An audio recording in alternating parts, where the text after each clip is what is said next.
नमस्कार, मैं सत्येंद्र कुमार और आज हम बात करेंगे छत्तीसगढ़ के बारे में। छत्तीसगढ़ में कई सालों से आदिवासी समाज के द्वारा जल जीवन जंगल के बारे में लड़ाइयाँ चली आ रही। समाज उन्हें नक्सली तक कहता है कि वो नक्सली हैं, वो भारत के मुख्य धारा में नहीं आना चाहते हैं। इसलिए भी एक छवि समाज में लोगों के बीच मीडिया के द्वारा थोपी जाती है। आखिर उनका मुद्दा क्या है, आखिर उनका उद्देश्य क्या है, क्यों वो जंगल को बचाना चाहते हैं? क्या सिर्फ आदिवासियों के लिए जंगल जरूरी है या देश के तमाम लोगों के लिए जंगल की ज़रूरत होती है? क्या गांव में रहने वालों को ही जंगल की ज़रूरत है? क्या शहर वालों के लिए ज़रूरत नहीं है?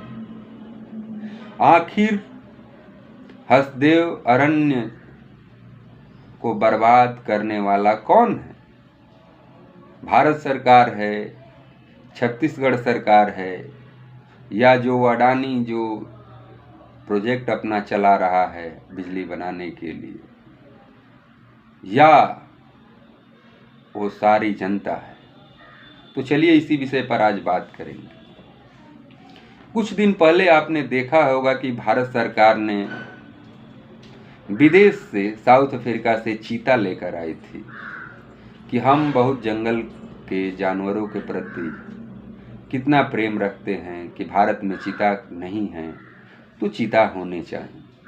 तो 10 चीता या 20 चीता आए, 6 उसमें मर गए, उनको जंगल में ही रखा। आपको जानकर हैरानी होगी कि जो छत्तीसगढ़ में हसदेव जंगल की कटाई हो रही है उसमें 137 हेक्टेयर जंगल को काट दिया गया है अडानी के द्वारा, और 1136 हेक्टेयर जंगल को काटना है कोयला निकालने। आप सोचिए कि अगर आप एक पेड़ काटते हैं तो आपको जेल जाना पड़ सकता है, और पड़ता भी है। हरा पेड़ काटना कितना बड़ा गुनाह है, आपने सुना होगा। कितने लोग पेड़ काटने के चक्कर में कई महीने जेल में रहते हैं, और जब सरकार नियम बदलकर खुद प्रशासन पेड़ कटवाए लाखों हेक्टेयर, वो जेल में नहीं जाता। ये कैसा कानून है कि किसी एक गरीब के लिए एक पेड़ काटने के लिए जेल, और किसी अमीर के लिए लाखों पेड़ काटने के लिए कोई जेल नहीं, बल्कि उसे प्रशासन कटवा रही है पेड़। लाखों लोग धरना दे रहे हैं कि ये पेड़ काटने से सिर्फ छत्तीसगढ़ के लोगों पर नहीं, आदिवासियों पर नहीं, ये बल्कि पूरे भारत पर इसका इफेक्ट पड़ेगा। छत्तीसगढ़ के उस जंगल को भारत का फेफड़ा कहा जाता है। आप सोचिए कि आपके शरीर में फेफड़ा की महत्व क्या है।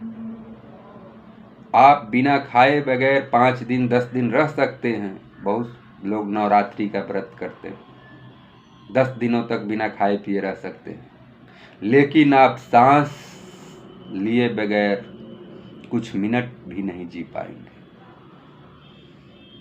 क्योंकि सांस लेने के लिए ऑक्सीजन की ज़रूरत है, और ऑक्सीजन पेड़ पौधे से मिलेंगे। कोरोना काल में आपने देखा होगा कि कई लोग बलि चढ़ गए, ऑक्सीजन नहीं मिला उन्हें। तो ऑक्सीजन की कितनी महत्व है, लेकिन सरकार नियम बदल बदल कर पेड़ कटवाई जा रही है। और भी तरीके हैं, कहीं दूसरे जगह ले लीजिए, बहुत सारे खदानें हैं, वहाँ से भी कोयले निकाले जा सकते हैं, लेकिन उस जंगल को बर्बाद करके उसमें हाथी हैं, उसमें अन्य जीव जंतु हैं, वो सब काट देंगे, बर्बाद कर देंगे, तो वहाँ के जो आदिवासी समाज है वो तो कहीं बच सकता। लेकिन आप उस जानवर को, उस प्राकृतिक के जो भी 25 तरह की जानवर की प्रजातियां उस जंगल में निवास करती है। उस सहदेव नदी की, जहाँ पर प्रभु राम 14 बरस के वनवास के दौरान वो जंगलों में भ्रमण करते रहे, घर कुटिया बनाकर रहते रहे। प्रभु राम के लिए आप अयोध्या बनाते हैं कि प्रभु राम यहीं पर हैं, और प्रभु राम के द्वारा बनाया हुआ, प्रभु राम के द्वारा भ्रमण किया हुआ ये इतिहास को मिटा रहे हैं आप। क्या प्रभु राम आपको माफ करेंगे?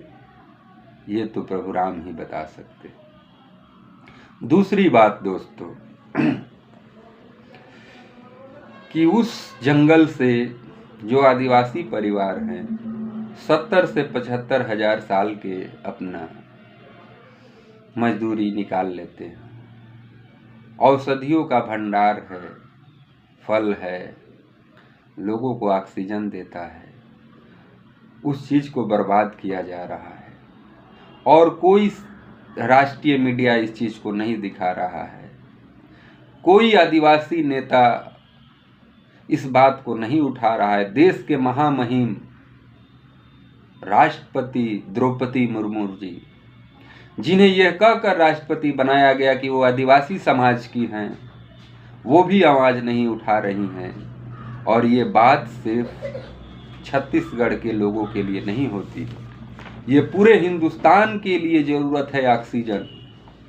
हिंदुस्तान के अधिकतर शहरें जो है वो दूषित हो गई हैं, प्रदूषण इतना बढ़ गया है कि वो सांस लेना मुश्किल है।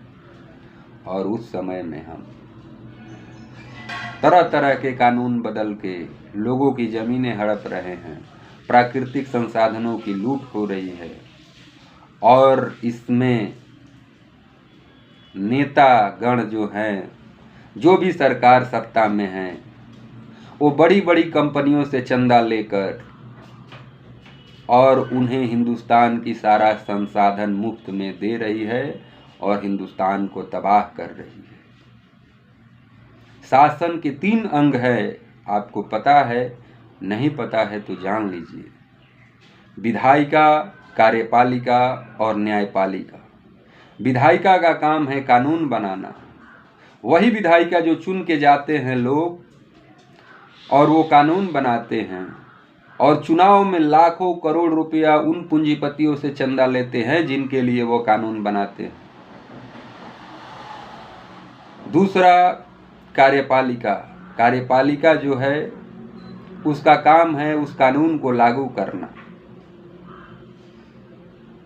कानून सरकार ने बना दिया कि पेड़ काटना है, कार्यपालिका यानी प्रशासन जाके कटवा रही है। और न्यायपालिका का काम है कि देखना कि जो कानून बने हैं वो सही हैं कि नहीं हैं और उनका सही से लागू हो रहा है कि नहीं हो रहा है। आज न्यायपालिका भी नहीं देख रही है। क्यों? क्योंकि सबको सत्ता में आना है, सबको पावर आना है, सबको नेता बनना है। आज जज की फैसला पर समीक्षा करने की जरूरत हो गई है। वो जज ऐसे फैसले दे रहे हैं जो सरकार के पक्ष में हो, और वॉलेंटियर रिटायर मार के वो भी चुनाव लड़ना चाहते हैं और वो जीत रहे हैं। उसी तरह कार्यपालिका का है।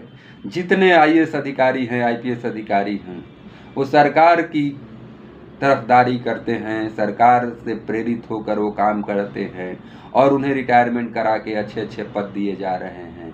किसी को चुनाव आयोग का अध्यक्ष बनाया जा रहा है, तो किसी का विभाग का अध्यक्ष बनाया जा रहा है, तो किसी को मानवाधिकार में रखा जा रहा है। ये तमाम तरह के लोगों को लालच देकर, पद देकर और पूरे हिंदुस्तान के लोकतंत्र को तहस नहस किया जा रहा है। आपकी इस पर क्या विचार है, आप जरूर कहें। और सहदेव जंगल की इस लड़ाई में आप भी शामिल हो, क्योंकि जिनके लिए आप सोच रहे हैं कि क्या वो अडानी अंबानी जो बड़े बड़े पूंजीपति हैं, क्या हिंदुस्तान में वो भी तो रहते हैं, उनको भी तो सांस लेने की ज़रूरत है, तो ये आप गलत सोच रहे हैं। जितने बड़े बड़े बिजनेसमैन हैं वो कोई हिंदुस्तान में नहीं रहता है, सिर्फ अपने काम के लिए आपको दिखेगा 1-2 दिन टीवी चैनलों पर। वो सारे विदेश में रहते हैं, वहाँ रहते हैं जहाँ पर पर्यावरण पहली प्राथमिकता वहाँ की सरकारों का है। तो चलिए सहदेव जंगल के इस आंदोलन में आप साथ दें और जंगल जीवन बचाने के इस मुहिम में भागीदार बने और आदिवासी समाज को ही नहीं पूरे हिंदुस्तान के सांस की ज़रूरत को पूरी करने के लिए इस जंगल को बचाना जरूरी है, उस नदी को बचाना जरूरी है, उस लाखों पशु पक्षी को बचाना जरूरी है जो प्रकृति के लिए जरूरी है। भगवान ने इंसान बनाया, भगवान ने जानवर बनाया, भगवान ने पर्यावरण बनाया, भगवान ने नदी बनाया, सब कुछ इंसान के लिए बनाया। लेकिन आज इंसान इतना हैवान हो गया है कि सब कुछ उसे पैसे के लिए करना चाहिए, सिर्फ पैसे पैसे पैसे, और पैसा होते हुए भी आप कुछ नहीं कर पाएंगे।